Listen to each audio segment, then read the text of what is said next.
Hello students. आज हम ninth standard का हिस्ट्री का फर्स्ट चैप्टर फ्रेंच रेवोल्यूशन के बारे में हम डिस्कस करेंगे, उसके बारे में स्टडी करेंगे, जानेंगे। Let start. तो फ्रेंच रेवोल्यूशन की स्टार्टिंग करने से पहले, चैप्टर को पढ़ने से पहले, इसको समझने से पहले हम ये देखते हैं कि चैप्टर में हम क्या क्या पढ़ेंगे, कौन कौन से टॉपिक इसके अंदर आएंगे।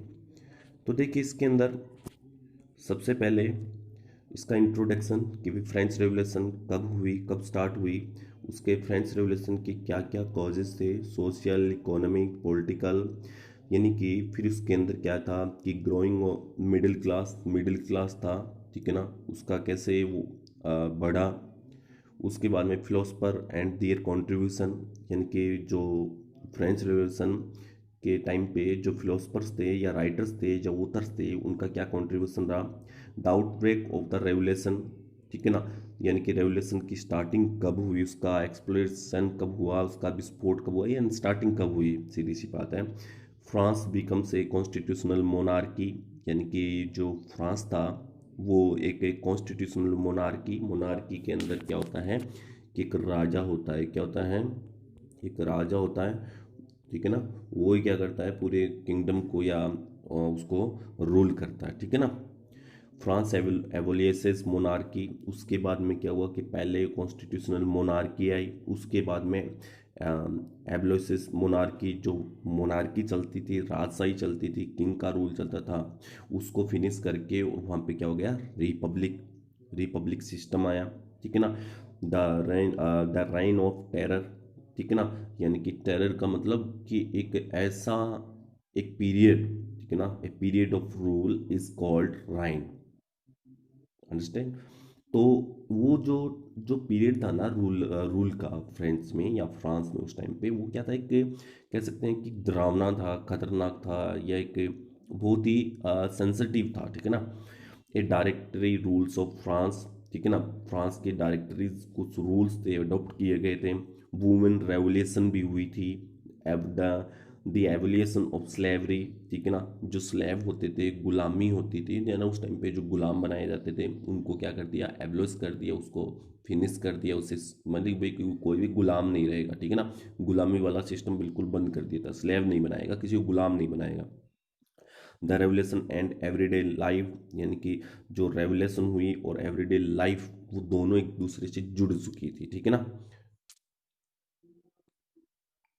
राइज ऑफ नेपोलियन बोनापार्ट, और नेपोलियन बोनापार्ट था, ठीक है ना, उसका राइज हुआ, ठीक है ना। Legacy of the French revolution, और उसमें जो मेन जो उनका क्या था कि फ्रेंच रेवोल्यूशन हुई तो उसकी लेजेसी क्या थी। लेजेसी का मतलब भाई कौन कौन सी चीज़ें हमें अडॉप्ट करनी चाहिए उसके रूल और रेगुलेशन से चलाने के लिए फ्रांस को, और कौन कौन सी चीज़ें हमें रिड्यूस करनी चाहिए, छोड़नी चाहिए, या उसको सनिंग करनी चाहिए, ठीक है ना। तो सबसे पहले हम इसका इंट्रोडक्शन देखते हैं फ्रेंच रेवोल्यूशन का। फ्रेंच रेवोल्यूशन स्टार्टेड इन 1789, कि भाई फ्रेंच रेवोल्यूशन की स्टार्टिंग कब मानी जाती है, 1789 में मानी जाती है। The series of events started by the middle class, second the upper class, ठीक है ना। द सीरीज ऑफ इवेंट्स, यानी जो फ्रेंच रेवोल्यूशन की इवेंट्स की एक सीरीज बनती है, वो स्टार्टिंग कहाँ से होती है कि मिडिल क्लास ने क्या किया था, अपर क्लास को सेक कर दिया। सेक करने का मतलब है हिलाना, यानी हिला के रख दिया भाई, ठीक है ना। कि मिडिल क्लास थी ना, उसने क्या किया, अपर क्लास को हिला के रख दिया, यानी उनको क्या है कि टेंशन देनी शुरू कर दी कि भाई हम भी कुछ हैं, हमारा भी क्या है, एग्जिस्टेंस है, हमारा भी कुछ अस्तित्व है। The people revolted against the cruel regime of monarchy, ठीक है ना। मोनार्की का जो रिजाइम था, रिजाइम का मतलब जो राइम था, जो पीरियड था, ठीक है ना, जो उस टाइम पे जो क्रूअल, यानी कि कह सकते हैं कि निर्दयी तरीके से जो शासन किया जाता था, रूल किया जाता था मोनार्की के द्वारा, ठीक है ना, बाय द मोनार्की, ठीक है ना। मोनार्की यानी कि जो राजा जो क्रूअल टाइप से जो शासन करता था, रूल करता था, उसके अगेंस्ट क्या करती थी, रिवोल्ट कर दी थी, ठीक है ना, पीपल्स ने। This revolution put forward the idea of liberty, इस रेवोल्यूशन ने क्या किया था कि एक आइडिया था ना, वो सामने लेके आए, कौन सा भाई, हमारे फ्रांस में, फ्रेंच में क्या होनी चाहिए, लिबर्टी होनी चाहिए, आज़ादी होनी चाहिए, फ्रेटर्निटी, भाईचारा होना चाहिए, इक्वालिटी होनी चाहिए, और ये सारी की सारी हमारे इंडियन कॉन्स्टिट्यूशन में है, ठीक है ना। लिबर्टी, फ्रेटर्निटी, इक्वालिटी, ठीक है ना, ये हमारी प्रेम्बल्स में है ये तीनों चीज़ें, ठीक है ना। ये नहीं कि हमारा जो इंडिया है ना वो एक रिपब्लिक ऑफ इंडिया है, ठीक है ना, रिपब्लिक है, ठीक है ना। इसमें लिबर्टी आज़ादी भी है, ठीक है ना। द रेवोल्यूशन बिगेन ऑन 14 जुलाई 1789, यानी इसकी जो स्टार्टिंग मानी जाती है ना वो 14 जुलाई 1789 को मानी जाती है, with the storming of the fortress prison the Bastille, ठीक है ना। तो देखिए जो फ्रांस का जो बेसिल था वहाँ पे जो जो भी फोर्ट्रेस जो प्रिजन थी, जो जेलें थी, ठीक है ना, वहाँ की जो बेसिल में जो जेलें थी, ठीक है ना, वहाँ पे एक स्टॉर्मिंग यानी कि बहुत ही एक मतलब कह सकते हैं कि विस्फोटक टाइप से क्या हुआ कि रेवोल्यूशन की स्टार्टिंग हुई कहाँ पे, बेस्तिल में, और 14 जुलाई ऑफ 1789 को, ठीक है ना। द बेसिली या Bastille the fortress prison was hated by all because it stood for the despotic power of the king. उन्होंने क्या किया, अभी किंग के खिलाफ है ना, किंग के खिलाफ उसकी जो डिस्पोटिक जो पावर थी, यानी कि उसकी जो क्रूल जो अपनी जो पावर को वो क्रूल तरीके से उसको यूज़ करता था, उसके अगेंस्ट जो फोर्ट्रेस जो प्रिजन जो जेलों के अंदर जो बंद जो स्लेव थे, गुलाम थे ना, उन्होंने क्या कर दिया, किंग के अगेंस्ट किया, उसने रेवोल्यूशन स्टार्ट कर दी। द फोर्ट्रेस वॉज डिमोलाइज्ड, लेकिन क्या हुआ, जो फोर्ट्रेस थे ना, फोर्ट्रेस का मतलब होता है किले, ठीक है ना, और किलों को क्या कर दिया गया, जो फोर्ट थे उनको क्या कर दिया, डिमोलाइज्ड कर दिया गया, यानी उनको खत्म कर दिया गया, ठीक है ना। Causes of the French revolution, तो उसमें देखिए कि सबसे पहले कि सोशल कॉजेज, ठीक है ना, फ्रेंच रेवोल्यूशन होने के ये अक्योर हुई, ये फ्रेंच रेवोल्यूशन ये क्यों हुई, उसका सबसे पहले जो रीज़न आता है, जो कॉजेज आता है, जो कारण आता है, वो क्या आता है, social causes. French French society, French society during the late 18th century, यानी French society during the late 18th century, the term old regime is usually used to describe the society and institution of France before 1789, यानी 1789 से पहले France के जो institutions थी, जो society थी, उसको ओल्ड रिजाइम के नाम से उसको जाना जाता था, ठीक है ना, ठीक है ना। या कह सकते हैं ओल्ड रिजाइम क्या थी भाई, कि भाई फ्रांस के अंदर 1789 से पहले सोसाइटी थी या इंस्टीट्यूशन तो उनको क्या है कि ओल्ड रिजाइम के नाम से जाना जाता था। रिजाइम क्या है, ए पीरियड ऑफ रूल, ठीक है ना। The society was divided into 3 states, ठीक है ना। तीन, उसको क्या है कि जो पूरी सोसाइटी थी ना फ्रांस की, उसको क्या है 3 स्टेट्स में, स्टेट्स में उसको क्या है क्लासिफाई किया गया था, या उसको क्या है कि उसको डिवाइड किया गया था। पहला कौन सा था, फर्स्ट स्टेट्स कौन था क्लेयर्जी, ठीक है ना। क्लेयर्जी क्या था कि ऐसे पर्सन जो कि चर्च मैटर्स, यानी कह सकते हैं ये प्रिस्ट होते हैं ना, जो पादरी वगैरह होते हैं जो चर्च में, ठीक है ना, वो पर्सन, वो लोग जो कि चर्च वगैरह में इन्वॉल्व होते हैं, ठीक है ना, वो किस में आते थे, फर्स्ट स्टेट्स, ठीक है ना, और जिसको क्या कहा जाता है, क्लेयर्जी कहा जाता था। सेकंड स्टेट्स कौन सी थी कि नोबिलिटी, ठीक है ना, नोबिलिटी यानी नोबल पर्सन, ठीक है ना, नोबल पर्सन, या कह सकते हैं जो अमीर लोग थे, ठीक है, person who have high rank in state administration, यानी कि जो फ्रांस का जो एडमिनिस्ट्रेशन था ना, उसमें जो हाई रैंक पे जो लोग आते थे ना, उनको क्या कहा जाता था, नोबल पर्सन कहा जाता था। और सेकंड स्टेट कौन सी बन गई, नोबिलिटी बन गई।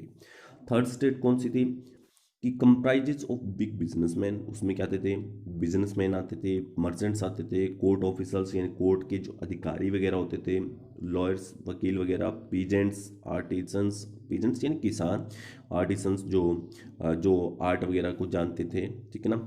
लैंडलेस लेबर, यानी कि ऐसे लेबर जिनके पास में लैंड नहीं थी, ज़मीन वगैरह कुछ भी नहीं होती थी, और कुछ सर्वेंट्स आते थे, ठीक है ना।